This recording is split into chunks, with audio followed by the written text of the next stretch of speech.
ইন্নামাল আমালু বিন্নিয়াত, নিয়তের উপর নির্ভর করে আপনার কোন কাজটা সফল হবে কিনা। আপনি সফলতা অর্জন করবেন, আপনার আগে একটা লক্ষ্য থাকতে হবে, নিয়ত থাকতে হবে। আপনার নিয়ত যদি না থাকে, আপনি সফল হবেন কিভাবে? সাপোজ বুঝেন, আজকে আপনি টার্গেট করলে 2 পৃষ্ঠা সবক দিবেন, পড়ালেখার দিক দিয়ে বলতেছি। 2 পৃষ্ঠা নিয়ত করলেন, এখন যদি আপনি পরিপূর্ণ মেহনত করতে পারেন তাহলে আপনার 2 পৃষ্ঠা সবক হবে। আর যদি পরিপূর্ণ নাও করতে পারেন, তারপরেও 2 পৃষ্ঠা নিয়ত করলে আপনার 1 পৃষ্ঠা, অন্তত 1 পৃষ্ঠা সবক হবেই।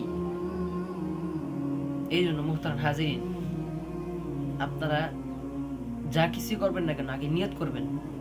নিয়তটাই নির্ভর করে আপনার কাজটা সঠিক হবে কিনা, সম্পূর্ণ হবে কিনা।